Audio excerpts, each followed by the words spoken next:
Ce programme vous est présenté en partenariat avec Storia Voce, la première web radio dédiée à l'histoire.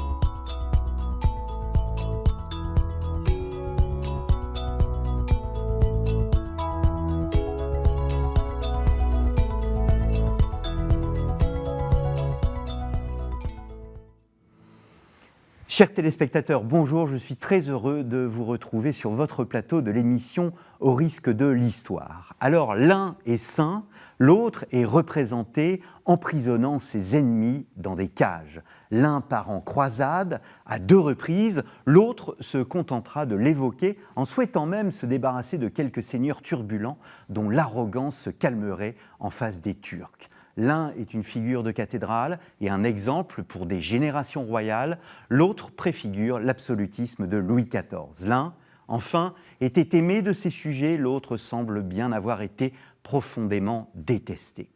L'émission Au risque de l'histoire vous propose aujourd'hui de réaliser un portrait croisé de 2 figures majeures de l'histoire de France. J'ai nommé Louis IX, Saint-Louis bien évidemment, et Louis XI, surnommé lui l'universel à règne. Avec finalement une question simple, étaient-ils tous les deux vraiment des rois très chrétiens? Quelle était la place de la dévotion dans leur existence? Leur politique s'est-elle aussi opposée à l'idéal chrétien? C'est ce que nous allons voir avec Lidwine Scordia et Sophie Delmas. Lidwine Scordia, bonjour. Bonjour. Merci d'avoir répondu à notre invitation. Vous êtes grande médiéviste, enseignante, chercheur à l'université Rouen-Normandie. Vous êtes la grande ou une des grandes spécialistes de Louis XI en France. Vous venez de sortir ce petit ouvrage, 11 énigmes de Louis XI, un petit ouvrage paru chez Vendémiaire. Et vous aviez publié il y a plusieurs années chez Ellipse, alors un ouvrage plus imposant, et au fond il y a une continuité entre les deux, et ce petit ouvrage montre qu'un historien au fond ne referme jamais ses dossiers, et vous continuez à aller plus loin dans vos recherches. Donc Louis XI, chez Ellipse, mythe et réalité. Sophie Delmas, bonjour. Bonjour. Merci d'avoir répondu aussi à notre invitation. Alors vous préparez, vous les étudiants, à l'agrégation et au CAPES. Vous êtes une grande spécialiste de l'histoire politique et religieuse médiévale. Vous avez travaillé avec Nicole Berrioux, qui était votre directrice de thèse, Nicole Berrioux, que nous avons reçue par 2 fois ici sur ce plateau. Et vous avez travaillé sur Saint-Louis. Il s'agissait de votre thèse, c'est bien cela? Non, pas du tout. En fait, j'ai auparavant travaillé sur un maître franciscain du XIIIe siècle, qui d'ailleurs a été proche de Saint-Louis, et qui s'appelait Eustache d'Arras. D'accord. Alors, ce qu'il y a d'intéressant, c'est qu'évidemment, quand on parle de Saint-Louis, on pense toujours au livre de Le Goff, et ce livre complète, en quelque sorte, le travail de Le Goff en montrant la postérité de Saint-Louis. Oui, c'est ça. En fait, déjà, quand il est paru, c'était en 2017, donc presque 20 ans après Le Goff, justement. Donc l'idée, c'était d'une part de compléter l'historiographie, à l'aide de l'ensemble des articles, tout ce qui avait été nouvellement dit sur Saint-Louis, sur son règne. Et puis la particularité de cette collection, effectivement, comme pour le Louis XI, du coup, de Lidwine Scordia, c'était de raconter aussi l'histoire après l'histoire, puisque en fait, ça n'avait jamais été fait. Et d'ailleurs, Jacques Le Goff, dans son livre, dit il faudrait faire l'histoire de Saint-Louis après Saint-Louis. Donc j'ai tenté un petit peu de répondre à cette demande. Et vous y réussissez parfaitement. Chez Ellipse, donc Saint-Louis, vous avez aussi travaillé avec Xavier Hélary. Xavier Hélary est un grand spécialiste de Saint-Louis. Chez nos, je ne vais pas dire nos partenaires, mais nos amis de la revue Codex. Vous savez, Codex a pris la succession il y a bien longtemps de l'Histoire du christianisme magazine. Donc achetez cette revue, Saint-Louis, enquête sur un capétien modèle. Vous pouvez vous procurer Codex sur leur site revue-codex.fr. Alors, je me tourne vers vous, Lidwine Scordia. Alors Saint-Louis, tout le monde sait qu'il est saint, mais ce pauvre Louis XI, est-ce que dans l'histoire, il a eu une chance de devenir saint? Il était très pieux, très chrétien, très dévot. Mais il m'a semblé qu'il y avait peut-être eu des tentatives, mais comme il y en a eu beaucoup de faire un procès de canonisation, en tout cas un dossier, de le proposer. C'est un sujet que je me suis mis de côté parce qu'il faut que je trouve un petit peu plus qu'une idée. Mais alors, est-ce que ça a été fait de son vivant pour flatter le roi? Mais le roi était difficile à flatter. Il flattait beaucoup lui-même, mais lui-même était difficile à flatter. Mais quoique, même les plus malins sont faciles à flatter, souvent. Mais je suis sûre que c'est un sujet. Mais en tout cas, pour Saint-Louis, tout le monde le disait saint déjà de son vivant. Alors que le pauvre Louis XI, peu de gens le disaient saint de son vivant. La canonisation de Saint-Louis, c'est un moment extrêmement important dans l'histoire des canonisations. Oui, surtout que c'est la canonisation d'un roi.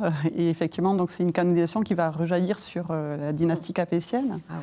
Donc c'est à la fin, si mes souvenirs sont bons, c'est à la fin du XIIIe siècle. Voilà. C'est sous Boniface VIII. C'est en 1297 qu'il est canonisé, après donc un long procès, puisque donc, il y a d'abord une demande qui est faite auprès du pape, donc comme l'a montré justement André Vaucher. Donc il y a d'abord une enquête qui est faite, une demande, disons, d'abord qui est faite, ensuite une enquête sur les miracles, donc des témoins sont écoutés.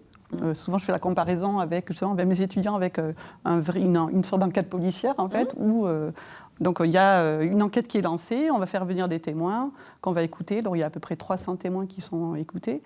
Et ensuite, à partir de là, il va y avoir un procès, puisque là, l'idée, c'est pas de dire si quelqu'un est coupable ou innocent, mais c'est de dire justement si la personne va être canonisée, donc considérée comme sainte et inscrite au catalogue des saints, et ce qui sera le cas de Saint-Louis en 1297.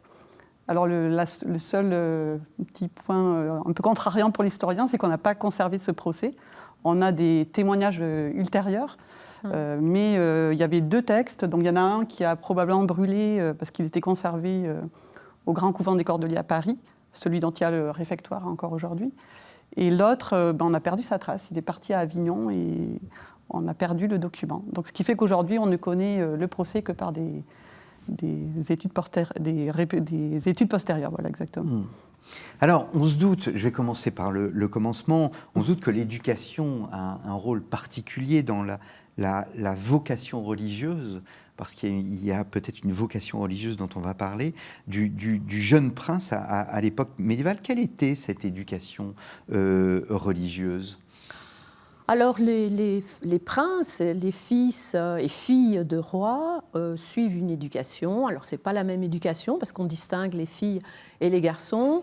On distingue, je pense, aussi l'aîné des cadets, mais quelquefois, les fils aînés meurent, et donc c'est un cadet qui monte sur le trône. Mais ils ont dans leurs premières années, ils sont sous la direction des femmes, c'est l'usage. Donc, qui leur apprennent les rudiments de l'écriture, les rudiments aussi du catéchisme, leurs prières. Et ensuite, ils passent sous la direction d'un précepteur. Et dans le cas de Louis XI, si on ne suit pas tout à fait la chronologie, en mettant Louis IX en premier, Louis XI a eu un précepteur qui était son confesseur, et qui s'est donc à la fois occupé du salut de son âme, de l'âme de l'enfant, et aussi de sa formation. Et la formation de Louis XI a été extrêmement pointue, en particulier, et on l'a vu après coup, une très bonne connaissance de la cour céleste, des saints, leur vie, leur spécificité, leur géographie, les saints de France, les saints d'ailleurs, où se trouvent les reliques. Et Louis XI a été très dévot et connaisseur de la cour céleste, en partie grâce à son précepteur et confesseur qui s'appelait Jean Margeris. Sophie Dalmas, on connaît, Blanche de Castille, c'était une femme qui a transmis aussi toute cette éducation religieuse à son fils, le futur Saint-Louis. Oui, effectivement, et aussi d'ailleurs à ses frères, puisque ses frères aussi ont été élevés de la même façon, avec effectivement cette insistance sur la piété, l'horreur du péché, qui a beaucoup marqué donc, Saint-Louis, mais aussi ses frères. Alors, contrairement, on disait, à Louis XI, donc, il a eu une éducation assez brève, puisque son père est mort brutalement. son père est mort à l'âge de 38 ans, qui est l'âge auquel, justement, Louis XI arrive sur le trône. Voilà, c'est ça.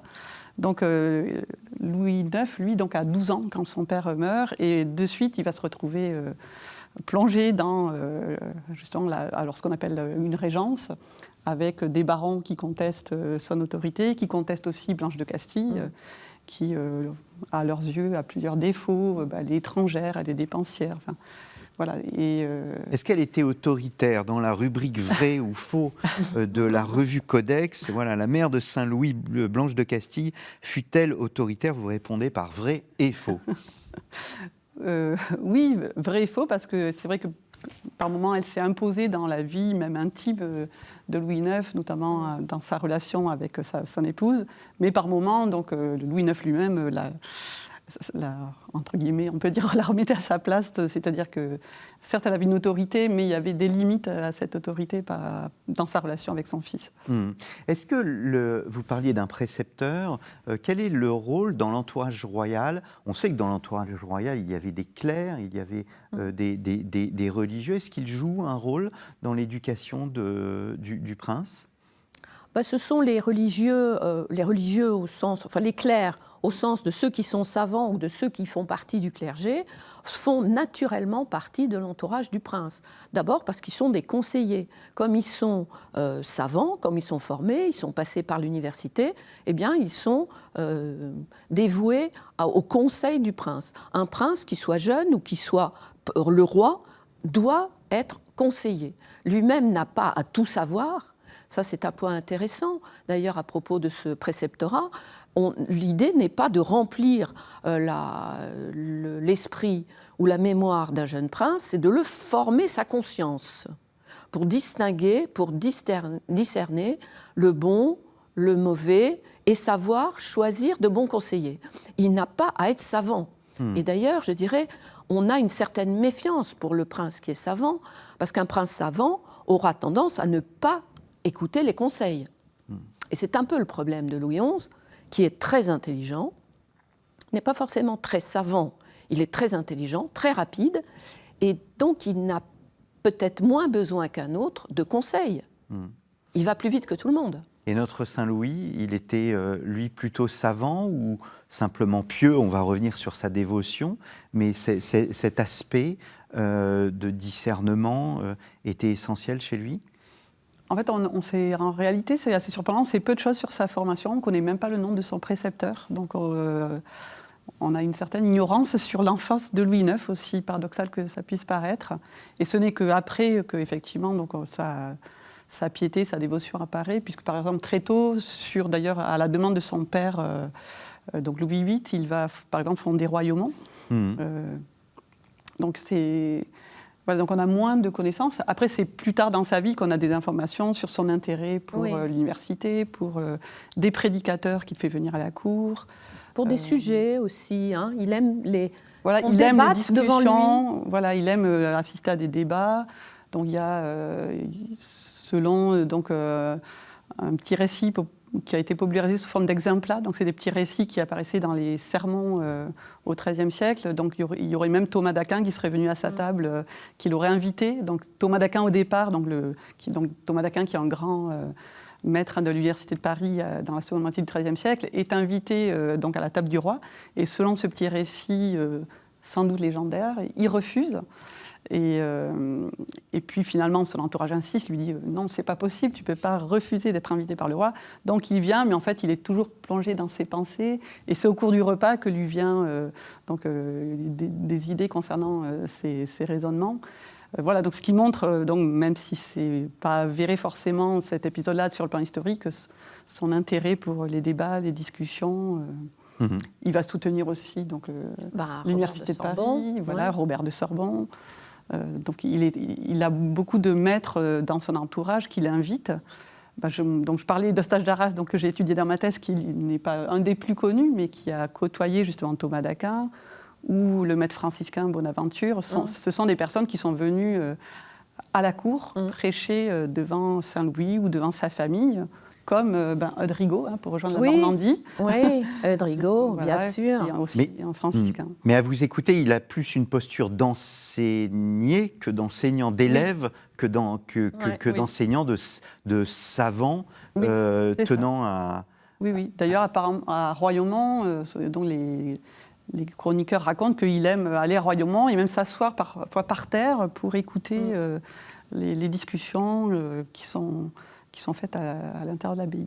Alors là, on sort de l'éducation en soi parce que C'est vrai. on est sur l'ensemble de son existence. Est-ce que on sait si Louis XI, lui, a souhaité continuer à se cultiver de cette façon, à recevoir cet enseignement religieux? Est-ce qu'un Louis XI a eu, comme Louis XIV a eu Bossuet, est-ce qu'il a eu un grand maître en face de lui? Alors que certains religieux aient voulu, certains clercs ou bien évêques aient voulu être le plus proche possible de Louis XI, il y en a eu même beaucoup.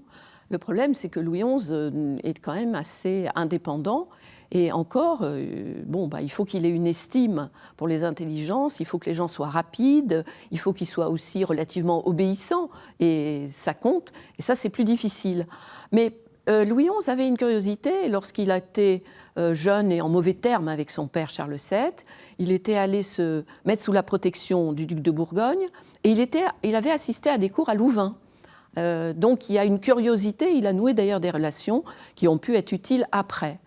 Mais Louis XI, à l'inverse de son illustre prédécesseur, dont il a quand même le prénom et dont il est fier de dire qu'il a le prénom, donc c'est quand vous parliez de la réputation qui rejaillit, c'est tout à fait vrai. Mais quand on porte le propre prénom, c'est encore plus juste, évidemment, encore plus véridique. Louis XI a horreur des discussions de théologiens. Beaucoup de temps perdu. Il ne peut pas supporter les discussions, d'abord parce que c'est un homme pressé, et puis aussi parce qu'on est après le grand schisme d'Occident, où on n'a pas cessé de discuter avec 2 papes, 3 papes. Il ne peut plus supporter ce genre d'attitude. Donc, pas de discussion, mais il peut écouter tel ou tel. Il est en bonne relation avec certains évêques, Jean Jouffroy par exemple, un peu moins avec Balue, qui va être très proche, et puis un petit peu moins proche, et qui va finir en prison.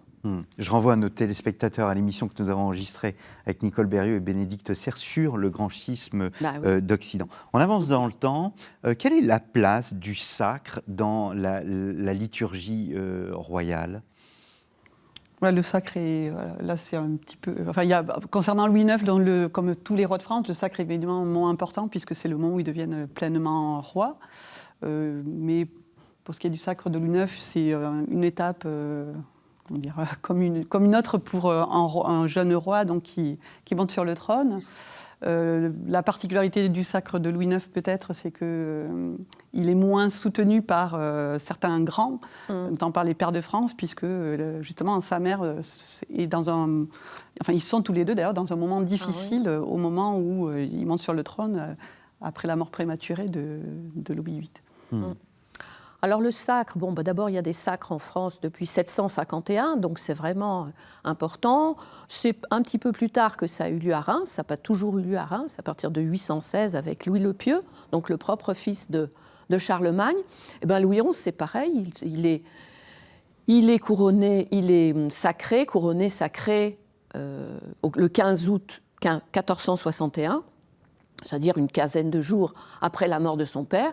Une mort qu'il a attendue avec une certaine impatience, qu'il ne cachait pas d'ailleurs. Et il a été sacré à Reims par l'archevêque de Reims, Jean Juvenel des Ursins, grand personnage.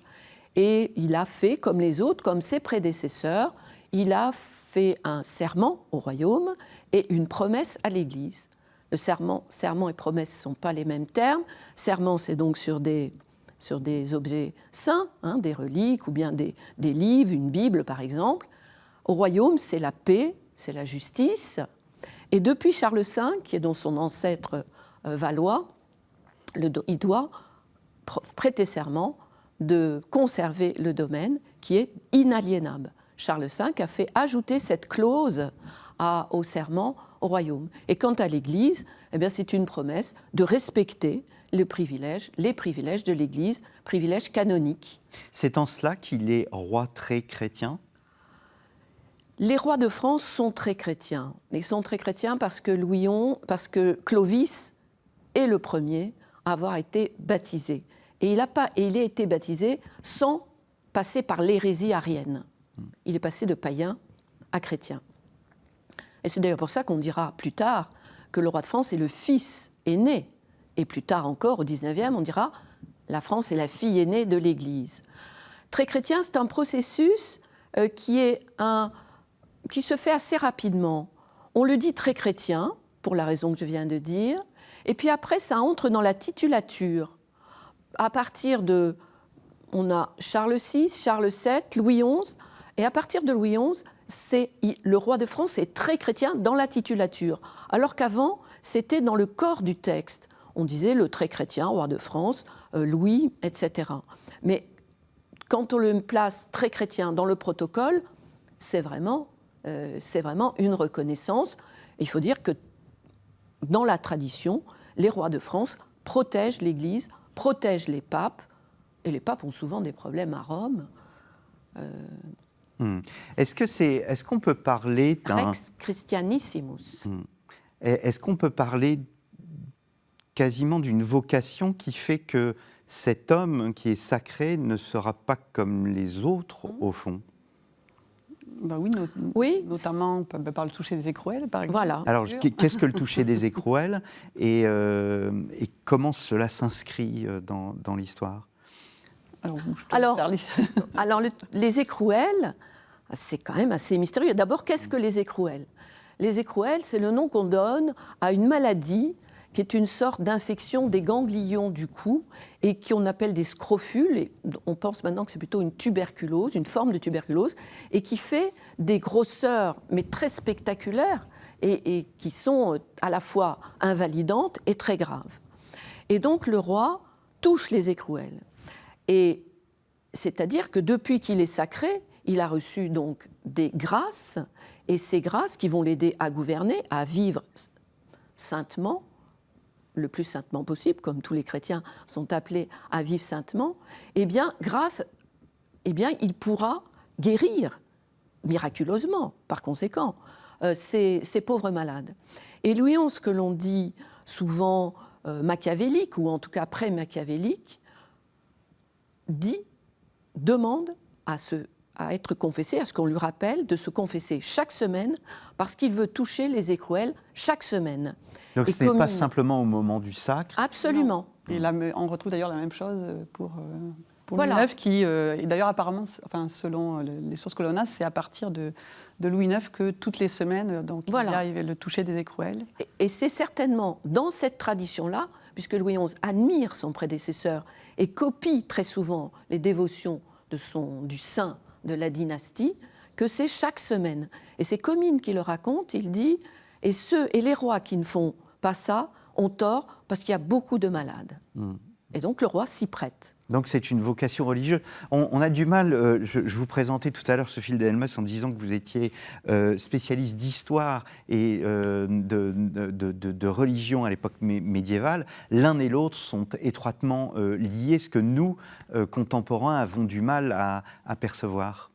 Oui, c'est sûr. Et d'ailleurs, moi, c'est par l'histoire religieuse que je suis arrivée à Saint-Louis, puisqu'au départ, j'avais commencé, comme on le disait tout à l'heure, à travailler sur les franciscains et sur donc les maîtres franciscains à l'Université de Paris. Et ensuite, voilà, je me suis forcément intéressée à Louis IX, puisque le franciscain que j'ai étudié, non seulement a prêché donc à la cour de Louis IX, mais ensuite même a été un de ses ambassadeurs, un peu comme d'ailleurs Eudes Rigaud, dont on parlait tout à l'heure, lui aussi franciscain, qui lui aussi donc, a accompli des missions diplomatiques pour Louis IX. Alors ce que j'ai trouvé très intéressant dans votre livre, c'est que vous expliquez très bien que, comme tous les saints de l'époque médiévale, ils doivent vivre un tournant. Il y a un avant et un après. Alors, quel est cet événement, quel est ce tournant? Est-ce que c'est la croisade de 1254 que très souvent on met en avant, comme le dit par exemple Jacques Le Goff, ou bien Est-ce l'achat, parce qu'il y a achat, de la couronne d'épines? Oui, et c'est vrai que alors, Le Goff, donc Jacques Le Goff, c'est la thèse qu'il défend. Il s'appuie d'ailleurs sur des récits contemporains de Louis IX pour justifier ce choix. Mais c'est vrai qu'en faisant mes recherches pour ce livre, je me suis rendu compte qu'en fait, cette croisade était un petit peu le prolongement de l'achat de la couronne d'épines. Donc, cet achat a lieu, se fait auprès de Baudouin de Constantinople en 1238. Et à partir de là, l'idée qui se développe, c'est que le royaume de France est un royaume élu finalement, où se produira d'ailleurs le jugement dernier. Donc ça crée pour les Capétiens et pour le royaume un sentiment d'être encore plus élu, si un peuple élu, je oui. veux dire, un peuple élu. Et d'ailleurs, c'est au moment où la croisade a lieu, l'idée c'est d'aller reprendre Jérusalem dans le prolongement de cette acquisition-là. Et d'ailleurs, les reliques, alors c'est pas la couronne d'épines, mais les reliques vont jouer un rôle même dans la première croisade que fait Louis IX. Par exemple, lors du siège de Damiette, d'ailleurs je crois qu'il y a une illustration dans le Codex, le cardinal de Châteauroux qui est présent porte en fait un reliquaire avec un morceau de la vraie croix. Donc on peut faire du coup, à travers cet exemple, le lien entre les reliques et qui doivent finalement revenir à leur place quasiment, et puis cet achat.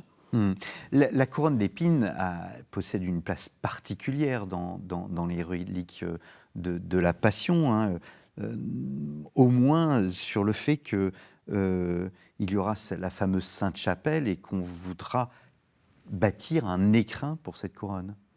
Oui, c'est vrai que on retient beaucoup la couronne d'épines, mais qui aujourd'hui est quasiment sans épines, puisque, oui, on peut d'ailleurs...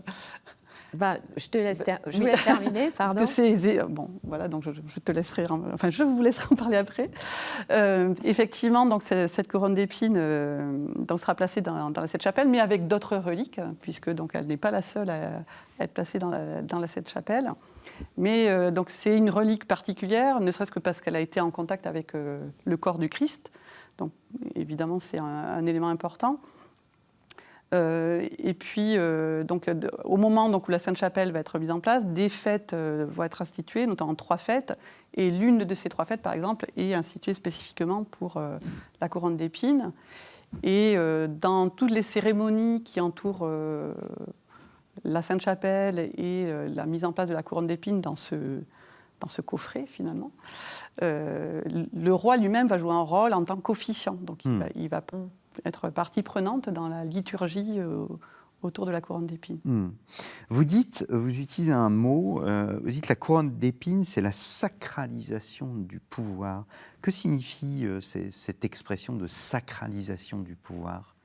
Alors, c'est une expression que j'ai reprise notamment à Edina Bozocchi et Cara Mercuri, qui toutes les deux ont travaillé sur les reliques et qui voient dans cet achat en fait une sorte de coup de maître qui va permettre, comme on disait tout à l'heure, d'ajouter un surplus de sacralité au royaume de France. Et d'en faire vraiment un royaume qui n'est pas comme les autres, parce que des royaumes, il y en a d'autres dans l'Occident latin ou ailleurs, mais là, on a un royaume qui n'est plus du tout comme les autres. Moi, je préfère la formulation de surchristianisation du pouvoir royal, qui est une formule d'un autre maître éminent, qui est Jacques Crinen, historien du droit. Mais on voit bien. Mais évidemment, l'interprétation de l'achat comme d'un coup politique, c'est une interprétation postérieure, forcément. Ça ne peut être qu'une interprétation d'historien. À l'époque même, c'est ce que nous disait toujours Colette Beaune dans les cours. Elle nous disait, mais ils y croyaient. C'est-à-dire qu'il le fait parce qu'il est profondément convaincu. C'est sa vocation. Voilà, il n'y a pas de calcul politique. Même si après, évidemment, il y a des conséquences politiques, certainement. Mais son ascétisme, d'ailleurs peut-on parler d'un ascétisme de Louis IX, son ascétisme, il le pratique avant la couronne ou après? Est-ce que l'arrivée de la couronne amène dans sa dévotion un surplus de dévotion? Alors, c'est vrai on parlait de la rupture de Jacques Le Goff tout à l'heure, il insiste, et beaucoup d'autres historiens d'ailleurs, insistent sur le fait que sa dévotion, son horreur du péché, les privations qu'il s'inflige, par exemple, il s'inflige beaucoup de jeûnes, par exemple. Donc, c'est quelque chose qui se développe beaucoup donc, au retour de sa première croisade. Mais c'est vrai que c'est des éléments qu'on peut observer avant, puisque... Donc effectivement, donc dès sa jeunesse, sa Blanche de Castille, donc sa mère, l'a fortement imprégnée justement de cette dévotion. Mortification, on disait tout à l'heure qu'il était attentif au sermon. Il donne aussi un enseignement à son fils, Philippe III. Près des pauvres, il faisait énormément de legs et de dons. En fait, il est vraiment sur tous les fronts, autant dans sa piété personnelle que dans une piété que l'on va qualifier de publique. Alors, pour ce qui est de sa dévotion, peut-être ça serait un point de comparaison avec Louis XI, sa dévotion est davantage privée, c'est-à-dire qu'il... Le fait qu'il jeûne, le fait qu'il porte un cilice, c'est pas des choses qu'il met en avant pour montrer aux autres sa dévotion. Donc il a une dévotion, on peut dire, plus intime, plus privée, il me semble, en tous les cas. Elle n'est pas ostentatoire. Voilà, elle n'est pas ostentatoire, en tout cas peut-être moins que son illustre successeur. On y arrivera. Oui, on y arrivera. Là, Sophie est en train de tendre des perches.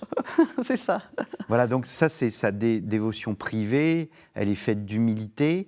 Mais voilà, quand on fait un legs, quand on fait un don, quand on crée des abbayes, il y a un aspect public. C'est le rôle d'un roi que de créer, de faire des legs ainsi.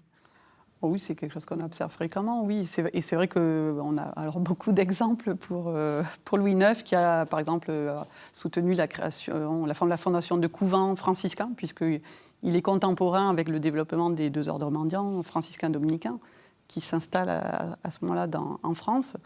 Donc, par exemple, le couvent de Paris, notamment, de Compiègne, enfin voilà, il y a beaucoup de couvents qui sont soutenus. Il n'y a pas que les mendiants, d'ailleurs, il y a les cisterciens qu'il ne faut pas oublier, puisque Blanche de Castille, comme Saint-Louis, au début du XIIIe siècle, en tous les cas, dans les premières années du règne de Louis IX, sont plutôt favorables, si j'ose dire, aux cisterciens, puisque même Blanche de Castille ils ont fondé Royaumont, et puis il y a également les deux abbayes du Lys et de Maubuisson qui sont fondées par Blanche de Castille, qui même, après sa mort, lègue son cœur à l'une d'entre elles. Alors je me tourne vers vous, Louis Cordia, après cet exemple après l'exemplaire. Oui. Voilà, il y a un incroyable contraste, c'est-à-dire que Louis XI, et on va voir si vous le réhabilitez, mais c'est l'image d'un roi tyrannique, les fameuses cages, la préfiguration de l'absolutisme, le machiavélisme. Est-ce que c'était un homme pieux malgré tout ? Alors c'est un homme pieux, comme on doit l'être lorsqu'on est roi ou chrétien de ce temps-là. Et comme le roi doit être l'exemple pour ses sujets, il l'est. Il a probablement ce que les prêtres appellent une foi de granit, c'est-à-dire qu'il ne doute pas. Il croit sans douter. Et c'est peut-être aussi pour ça qu'il n'aime pas ces conversations infinies sur il faut pas, mais comment, mais ceci et cela. Il a des dévotions, il va à la messe quotidiennement, il suit la messe quotidiennement, il lit les heures, ces livres d'heures qu'ont souvent les princes et même les simples gens, et c'est souvent chez les simples gens le seul livre, le seul manuscrit qu'ils aient dans une maison. Il lit ses heures, ça prend un certain temps, mais quelquefois, il y a par exemple un ennemi ou il y a une nouvelle qui arrive, on raconte qu'il laisse son livre d'heures et il part. Donc, il différencie quand même les deux plans, les prières, donc il prie, il est incroyablement généreux. L'aumône de Louis XI est proverbiale, il ne cesse de donner, il n'y a pas de jour sans dons, des dons de quelques sous, des dons aux pauvres qui sont là, il est particulièrement sensible aux femmes qui mendient. Qui sont dans le besoin. Et parce qu'on voit, il y a plus de femmes. Alors c'est le calendrier de Louis XI de l'année 1471, donc lui 1461-1483, donc pile au milieu, il a ça a été étudié, il n'y a pas de jour sans don.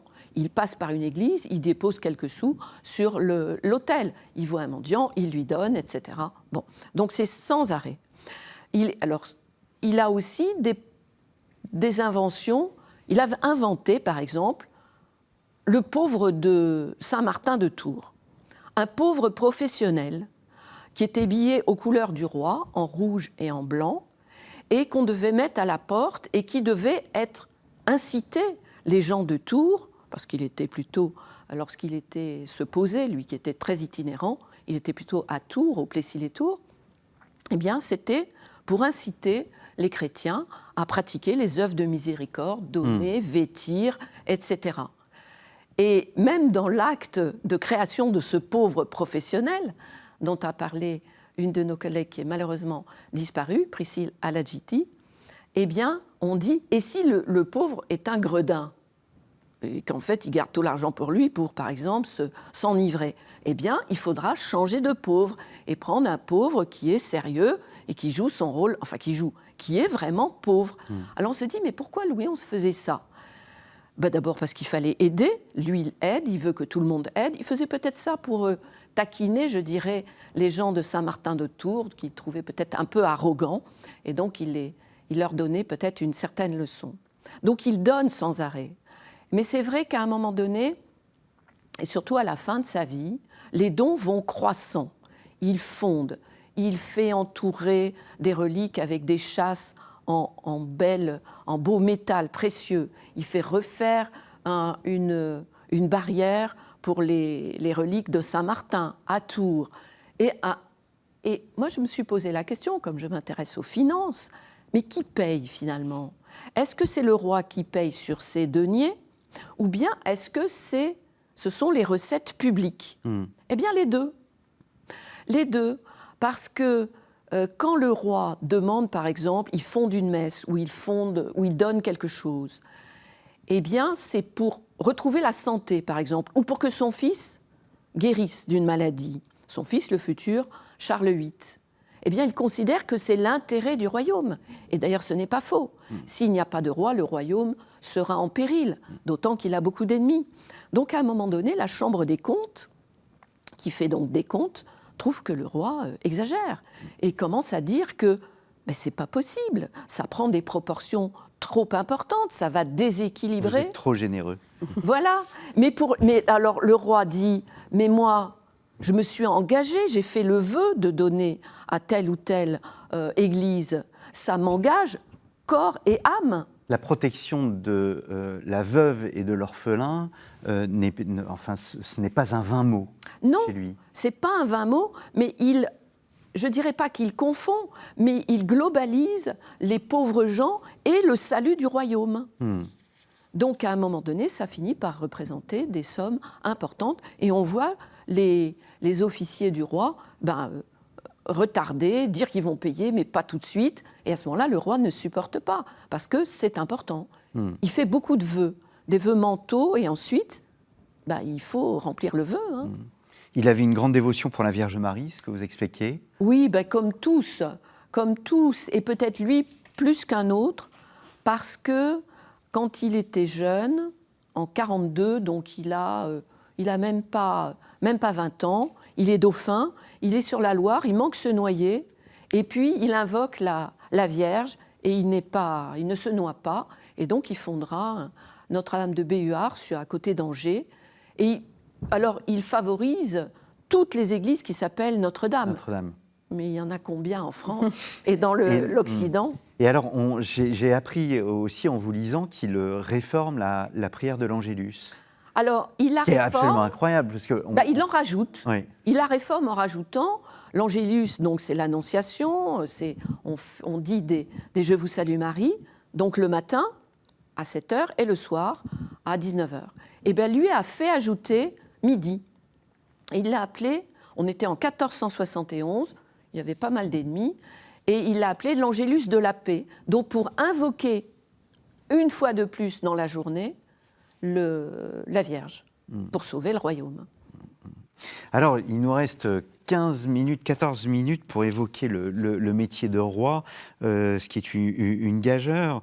Peut-être tout d'abord, ce qui me semble important, vu que nous avons vu qu'au moment du sacre, il y a un engagement visant à protéger l'Église. Quels sont les rapports de Saint-Louis avec le monde religieux à l'intérieur du royaume, mais aussi à l'extérieur, ses relations avec la papauté ? Alors, les relations avec la papauté sont, on va dire, plutôt bonnes. On n'est pas à l'époque de Philippe le Bel, mais ce n'est pas un soutien non plus inconditionnel. Après, voilà, c'est plus à l'intérieur du royaume que Louis IX donc, a des appuis importants, donc, notamment parmi les frères mendiants qui sont autour de lui. Donc, on parlait des prédicateurs tout à l'heure, mais on en trouve aussi chez les enquêteurs, hein, ces personnages qui vont être envoyés dans le royaume auprès des baillis et des sénéchaux, donc qui sont un petit peu, on pourrait dire, l'équivalent de nos préfets aujourd'hui. Donc, ils les envoient pour contrôler leur moralité, leur comportement. Donc c'est plutôt autour de lui, dans son entourage ou même dans son administration, qu'on retrouve cette place importante de l'Église. Il y a plus de religieux autour de lui, de clercs autour de lui que de laïcs, comme vous parliez de Philippe le Bel. Philippe le Bel, il y aura les fameux légistes. Oui, il commence à y avoir aussi des spécialistes en droit, effectivement, autour de Louis IX, mais c'est vrai que c'est surtout pour l'époque de Philippe le Bel qu'on parle des fameux légistes. Alors, le laïc, évidemment, près de lui, c'est Joinville, dont je crois qu'on n'a finalement pas cité encore le nom, mais qui pourtant, bien sûr, nous a beaucoup, nous apporte une foule d'informations sur Louis IX, justement ses dévotions, les dons aux pauvres aussi, aux malades, voilà. Donc Louis IX et Joinville, donc, qui ont un rapport difficile à qualifier, puisque même si on appelle l'ouvrage de Joinville La vie de Saint-Louis, le titre, en fait, n'est pas fixé. Et beaucoup d'historiens, ou même d'historiens de la littérature médiévale, se sont parfois échinés à savoir comment qualifier cette œuvre. Est-ce que c'est une biographie ? Est-ce que c'est une autobiographie ? Puisqu'il parle beaucoup de lui aussi, Joinville, en même temps qu'il parle du roi. Et il parle aussi beaucoup de sa relation avec le roi. Donc, c'est une œuvre. Donc voilà, bien sûr, Joinville est très très présent auprès du roi et étant laïque, ce qui rend aussi son témoignage exceptionnel, puisque pour la première fois, on a un laïque qui témoigne sur un saint. Mais ensuite, c'est vrai que les religieux sont très présents. D'ailleurs, c'est par la suite, puisque la spécificité de la collection, dont on disait chez Lippe, c'est de faire l'histoire après la mort du roi, un des reproches, hein, parce que Louis IX n'est pas exempt de critique, un des reproches qui va lui être fait, c'est justement d'être trop proche des mendiants, d'être lui-même un mendiant, qu'il aurait mieux fait d'être moine au lieu d'être roi. Et par exemple, un poète célèbre qui le critique sur ce point, c'est Rutebeuf, qui le critique sur la place que prennent ces religieux autour de lui. Alors en 1250, retour de croisade, il y a cette image d'un Saint-Louis qui ne plaisante pas sur la morale. Hein. Dans le dossier de codex, on voit Saint-Louis fait exécuter un blasphémateur. Il y a une volonté de sa part de moraliser le royaume ? Alors c'est vrai que la lutte contre le blasphème est très présente. Effectivement, il fait même brûler le nez et la bouche d'un bourgeois blasphémateur. Je ne sais pas si je me rappelle plus si c'est cet exemple-là qui est pris ici. Mais c'est vrai que le blasphème est donc un élément sur lequel il revient beaucoup et qui condamne fortement. On retrouve ça aussi chez Louis XI. Oui, et d'ailleurs, il se réfère à Saint-Louis. Et il prend une ordonnance contre le blasphème en 1479 dans le cadre de l'Anjou. Et il se réfère, ça se fait souvent dans les ordonnances, on dit comme mon prédécesseur, etc. Et là, il se réfère à Monseigneur Saint-Louis. Et évidemment, donc ça c'est très traditionnel de s'inscrire dans un passé glorieux. Ce qui étonne davantage, mais c'est raconté par les ennemis de Louis XI, les Bourguignons, c'est que Louis XI jure. Il jure, donc il blasphème d'une certaine manière, parce que ces jurons, si on peut dire, c'est la Pâque Dieu, la Pâque Dieu. Et ça, c'est raconté par les Bourguignons.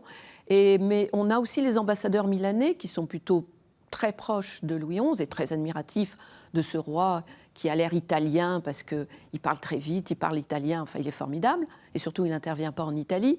Et à un moment donné, Louis XI dit qu'il soit damné s'il ne prend pas une revanche contre contre les princes qui se sont ligués contre lui. Donc il a ce genre de formule qui choque, hein, parce qu'on a deux rois qui choquent leurs contemporains. On reproche à Louis IX de s'habiller comme un mendiant, Et d'ailleurs, et pas un roi. D'ailleurs, dans certains manuscrits, les enluminures qui accompagnent le texte de Joinville représentent le roi avec la bure franciscaine, c'est-à-dire avec l'habit de mendiant. Donc il a l'auréole et également donc, la longue bure franciscaine. On lui reproche de ne pas être à la hauteur de sa charge extérieurement. Non, il faut assumer. On est roi, on s'habille en roi. Mais là, quand Sophie raconte qu'on le représentait comme ça, c'est élogieux. Oui. Mais on lui dit quelquefois le roi des mendiants. Mais c'est pareil pour Louis XI dans un autre domaine. On lui dit, mais parce que Louis XI s'habille en chasseur, parce qu'il chasse tous les matins. Et je trouve que c'est pratique, il est tout le temps à cheval, donc il a la veste courte, le pourpoint court. Mais on dit, mais ce n'est pas un roi. Le roi a le vêtement long, solennel, et non pas un vêtement qui monte des jambes qui sont plus ou moins dodues ou maigrichonnes ou je ne sais quoi. Donc on leur reproche. On est roi, on s'habille en roi. On est moine, on s'habille en moine. Ce serait aussi choquant que si Emmanuel Macron se présentait en tenue de sport, au fond. Bon, qu'est-ce qui nous choque maintenant? Alors, je voudrais parler quand même de la croisade. Quelle place la croisade? Parce qu'il y est allé 2 fois en croisade. Il y a peu de rois qui sont allés 2 fois en croisade. Quelle place possède la croisade dans l'itinéraire de Saint-Louis? Mais c'est un élément qui a énormément marqué sa vie, bien évidemment, puisque donc, sa politique au retour de croisade, on en parlait tout à l'heure, change. Et, la moralisation. Et malgré donc, son âge avancé et puis sa santé mauvaise, hein, puisque par exemple Joinville, lorsque Louis IX veut repartir en croisade, s'oppose fermement à ce projet, alors que Louis IX, lui, donc, veut repartir, donc, ce qu'il fera d'ailleurs, dans l'espoir notamment de conversion. Donc son idée, c'est non seulement bien sûr de reprendre Jérusalem et la Terre Sainte, mais c'est aussi donc, de convertir donc les musulmans, comme d'ailleurs ça faisait partie de ses projets de convertir les Juifs. Et d'ailleurs dans la revue Codex là, qui vient de paraître est cité donc un tout récent ouvrage de William Chester Jordan qui a écrit justement un livre sur la volonté de Saint-Louis de convertir des musulmans et sur le fait méconnu que quand il est revenu donc, dans le Royaume de France, il a ramené avec lui 1500 donc, musulmans convertis qui devaient s'installer dans le nord de la France pour ne pas être trop près de la tentation méditerranéenne, on va dire, et qu'ils devaient loger et nourrir durant le restant de leur jour. Alors nous n'avons pas parlé des Juifs, mais nous avons fait une émission sur les Juifs à l'époque médiévale, donc je renvoie nos auditeurs à cette émission. La place de la croisade chez Louis XI? Alors Louis XI, c'est comme tous les rois qui l'ont précédé depuis 1291, donc quand même une vingtaine d'années après la mort de Louis IX à la croisade. Louis XI y pense tout le temps. Il est comme tous les princes, taraudé par cette idée de croisade. Il faut repartir. Quand il était dauphin, il a dit qu'il voulait partir avec le duc de Bourgogne, puisque les Bourguignons se mettent un peu en avant comme les princes de la croisade après 1453, donc la chute de Constantinople. Il y a le fameux vœu du faisan, et les Bourguignons sont en avant. Mais ça, on se demande s'il veut partir à la croisade ou il veut embêter son père, peut-être les deux en même temps.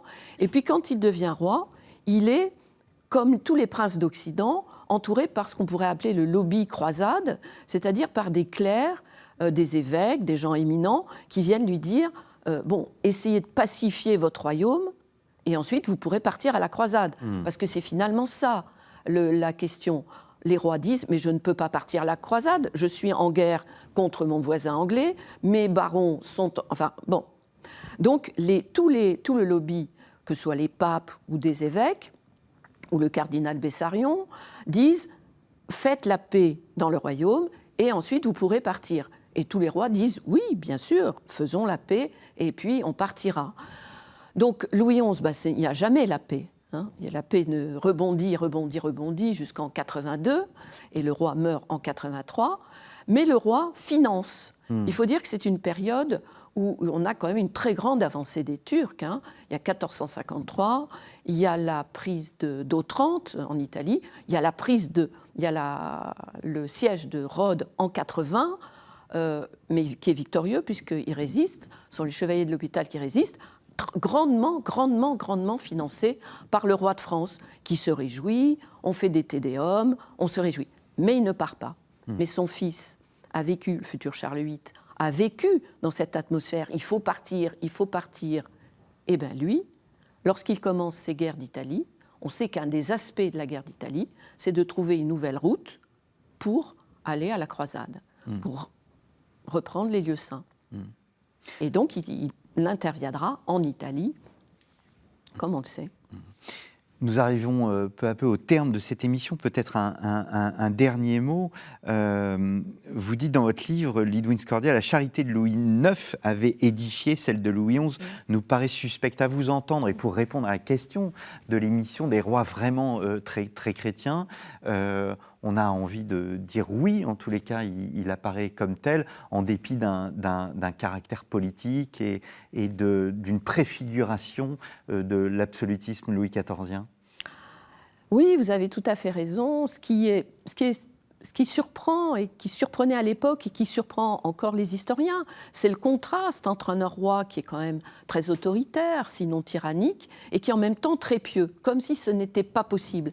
Eh bien, Louis XI est un caractère très complexe. Eh bien, il est les deux en même temps. Eh bien, en même temps, vous le découvrirez en lisant Le Louis XI de Lidwin Scordia, donc Mythes et réalités, aux éditions Ellipse, pour le compléter chez Vendémiaire, 11 énigmes de Louis XI. Alors, toujours chez Ellipse, c'est là où vous avez publié Sophie Delmas, le Saint-Louis, qui complète merveilleusement le Goff, qui est disponible, si mes souvenirs sont bons, en format de poche chez Folio. Je voudrais terminer par cette revue, encore une fois, Codex. N'hésitez pas à acheter Codex. Comme nous enregistrons cette émission bien en avant, ce numéro de Codex consacré à Saint-Louis enquête sur un capétien modèle, de nouvelles recherches éclairent un règne controversé. Vous avez parlé de ces nouvelles recherches. Il s'agit du numéro 21, le numéro du mois d'octobre 2021, donc le trimestriel, la revue Codex. Il me reste à vous remercier, chers auditeurs, chers téléspectateurs, pour votre fidélité à cette émission. N'hésitez pas à vous rendre sur ktotv.com. Nous avons parlé des Juifs, nous avons enregistré une émission sur les Juifs, nous avons parlé du grand schisme d'Occident. Il y a également une émission sur ce grand schisme d'Occident. Enfin, un dernier mot sur notre partenaire, storiavoce.com. N'hésitez pas à vous rendre sur notre site afin d'écouter bien des podcasts. Je vous ai reçu, cher Lidwin, à plusieurs reprises. Avec plaisir. Un grand merci pour votre fidélité, chers téléspectateurs, et je vous donne rendez-vous dans 2 semaines pour un nouveau numéro de votre émission Au risque de l'histoire.